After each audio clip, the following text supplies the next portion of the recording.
আসসালামু আলাইকুম আপু, আমার নাম সোহানা। ওয়ালাইকুম আসসালাম। আমার বয়স 17 বছর। আমার পরিচিত এক আপুর কাছে আমি পার্লারের কাজ শিখতে যেতাম।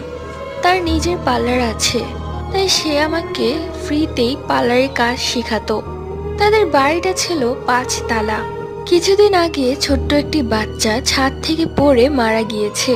তখন আমি এটা জানতাম না। বিকেলের দিকে কোনো কাস্টমার ছিল না, তাই আমি আপুকে বললাম, আপু এখন যেহেতু কোনো কাস্টমার নেই সেহেতু আমি একটু বাইরে থেকে ঘুরে আসি। তখন আপু বলল ঠিক আছে যা। তার পার্লার থেকে বের হওয়ার পথে আমার বয়ফ্রেন্ড আমাকে কল করে। রাস্তায় আমি কখনোই তার সাথে কথা বলিনি। আমার এলাকার অনেক পরিচিত মানুষরা আছে, দেখলে কি বলবে। তাই আমি কোনো উপায় না পেয়ে ছাদে চলে গেলাম। তখন প্রায় সন্দেহ হয়ে গেছে। আমি কথা বলতে বলতে খেয়াল করলাম ছোট্ট একটি বাচ্চা ছাদের রেলিং এ দাঁড়িয়ে আছে এবং আমার সামনে লাফ দিল। আমি দৌড়ে